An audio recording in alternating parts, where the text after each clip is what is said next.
I don't know who I'm going to talk to, but I guarantee you I'm talking to somebody. At least one person needs to hear this. At least one person. You used to be in the starting lineup. You used to be an elite athlete, an elite business person, a person driven in ministry, wanted to do everything that you could to please God, wanted to do everything within your ability to do what pleased God. But some kind of way you found yourself in the background. I don't know how you made your way on the bench. I don't know if you were intimidated by the competition. I don't know that if you were intimidated by what other people were doing and what was going on around you, but some kind of way you got caught in a daze. Some kind of way life started to pass you by like cars on the freeway. Zoom, zoom, zoom, zoom, zoom. That's what life began to do to you. And I want to encourage you to get the gift out of the ground, get the gift out of the dirt. You buried that gifting, and the world can't even experience what God has put inside of you because it's buried somewhere in the ground and you've become afraid. You've become afraid of competition. You become afraid of people and you've been intimidated by them. But God didn't make us like that. God didn't make us to be intimidated by people. He didn't make us to be intimidated by circumstances and situations. Because one thing I have learned about life will throw you a curveball like a major league baseball pitcher, and you will swing at it and can't hit it to save your life. But one thing that you've got to be reminded of, that in this game called life, if you want to come out of the slump, you got to just keep on swinging. Your financial situation is not what it needs to be or what you want it to be. But baby, if you keep on swinging, I don't care how it looks. I don't care what's coming at you. You keep on swinging because sooner or later, you're going to make contact and something's going to happen to you. The only way that it can't is that you quit. And we are not quitters. No, no, no, no. We don't quit in life.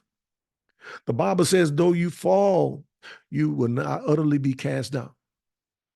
The Bible says that a righteous man falleth 7 times, but he gets back up again. So no matter how many times you fall, you ought to have the gumption to get up, to dust yourself off, to brush yourself off, to get your mind right, to get your head right, to get your thoughts right, to get your heart right, and abolish the fear that's trying to paralyze you and keep you from reaching your destiny. You got some stuff that's been planted in the dirt because of fear, and God gave it to you to work it, to make it grow, to make it prosper, and to be successful. God has given you a ministry, and you are afraid to work that ministry, to build it up, to fast and to pray, because you think that it's not going to be what everybody else's is being, because they don't have the same standards that you have. They don't adhere to this what so-called strict doctrine that you have.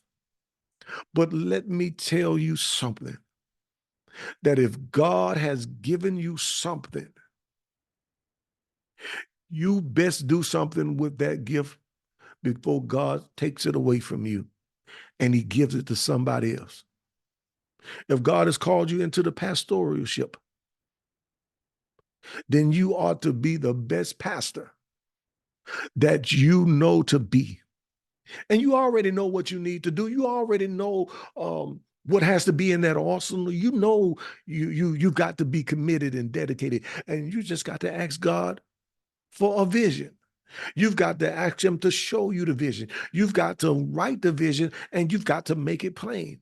You've got to open up to God and ask God to let you receive this vision. And then he'll give you everything that you need to execute that vision. Stop thinking that you've got to do it all by yourself. Let me let you in on a nugget. Before Jesus healed one person, before Jesus launched out and began to heal the sick and raise the dead and work miracles and turn the wall, he assembled a team. He assembled a team. So why is it so hard for us to understand the examples and the patterns that Jesus has set for us? And we are trying to do all of this on our own. We're trying to build companies. We're trying to build ministries. We're trying to grow ministries. We're trying to build empires. And we're trying to do it on our own. Lay the groundwork first, my brother. Lay the groundwork first, my sister. Assemble you a team of people that are gifted and talented, that are educated, and most of all, they are spiritual. They are connected to God. Because how we are going to do it, my brothers and my sisters, is that we are going to do it God's way. We are going to step the way God says step. We are going to move the way God says move. And whatever we put our hand to do, God's going to breathe on it. And he's going to breathe life into it. And that life that he's breathing into it is going to have creativity. It's going to have innovation. It's going to have inspiration. And whoever that ministry comes into contact with, it's going to bless them. It's going to encourage them. It's going to uplift them. It's going to empower them. Whoever that ministry comes into contact with, they're going to be inspired as a result of the ministry that God has given to you. And God gave it to you. Why? Because he felt, no, he didn't feel, he knew that he could trust you. He could trust you to be faithful. He could trust you to be loyal. He could trust you to be committed. He could trust you to be the one that will stand the test of time, to stand in the face of perils and to stand in the face of adversity and withstand the storm. And he knows that, and he trusts you to be able to do it. He'll know, he knows that you will go when nobody else will go.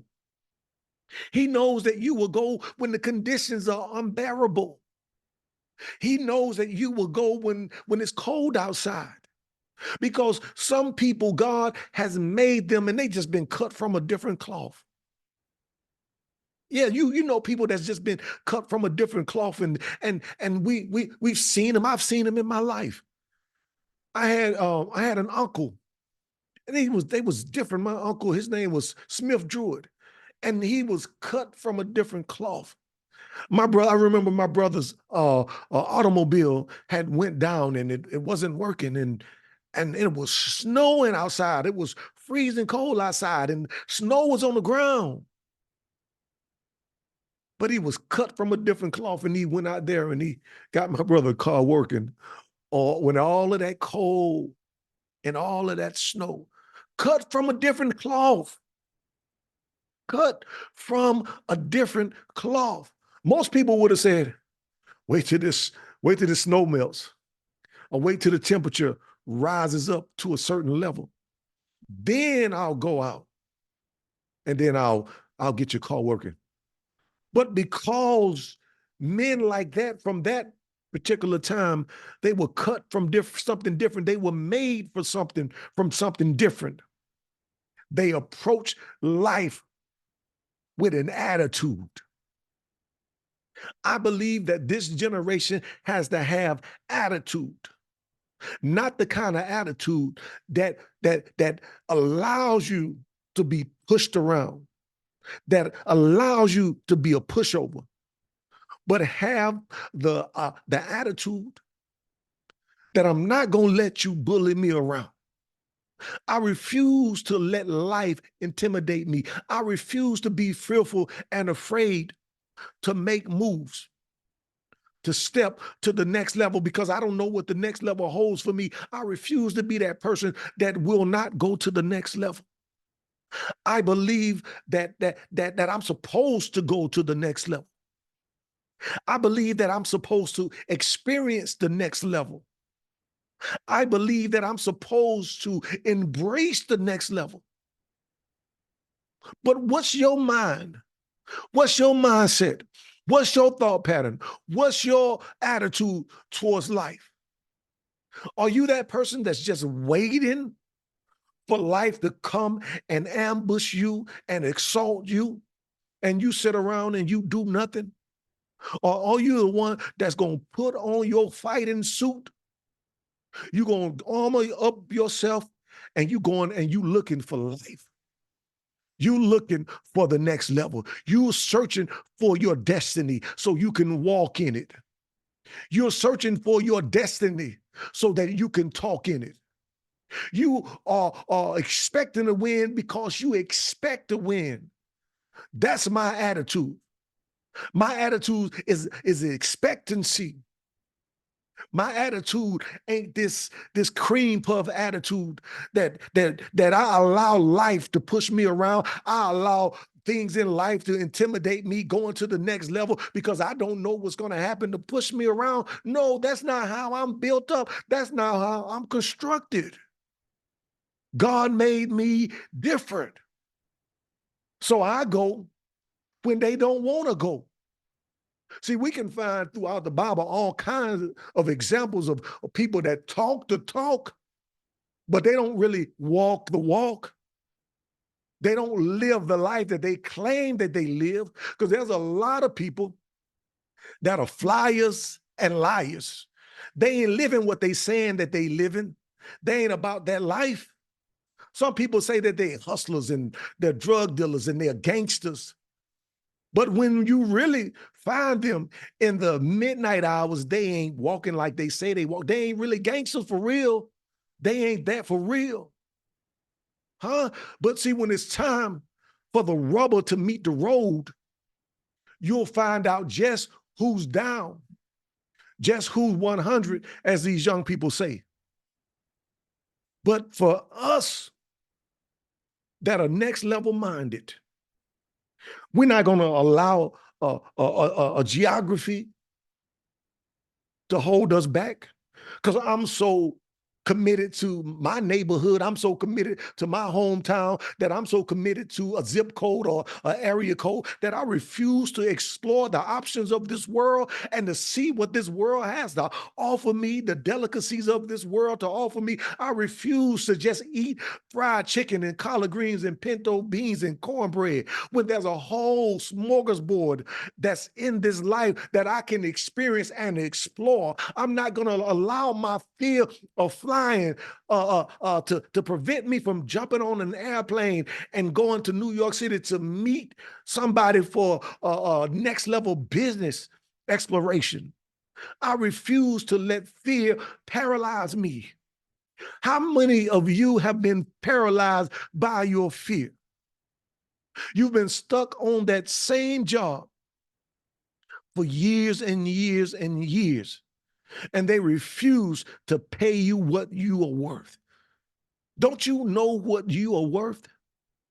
Don't you know that you are worth more than what they are paying you? Don't you know that you're worth more than $15 an hour, $20 an hour, $30 an hour? God never put a cap on what we could do and where we could go and what we could see. He says, I have not seen, neither ear heard, neither has it entered into the heart of man the things that God has prepared for them that love him. God never put a cap on what we could do, where we could explore, and what we could be involved in. That's us. Those limitations are self-imposed. You did that to you. You allow your mind to be cast into that dye. You are the one that said, I love my city. I love my zip code. I love my area code. You loved it so much that you had it tattooed on your body. You love your hometown so much that you got it tattooed on your body. You love that woman so much that you had it tattooed on your body. And you did not allow yourself to be open to the options that's out here for you. To say, you know what, I'm packing my bags. All I may have is but a stick and a cloth bag, and I got everything I own is in this. But I'm taking my journey and I'm going to walk by faith. That's what God's people does, is that we walk by faith. The Bible says that Abraham believed God and it was accounted unto him for righteousness. Abraham didn't have a pot to pee in and a window to throw it out when he met God. And God said, go. And what did he do? He went. When you obey the voice of the God, when you hearken diligently unto the voice of the Lord thy God, God said, if you go, I'm going to bless you.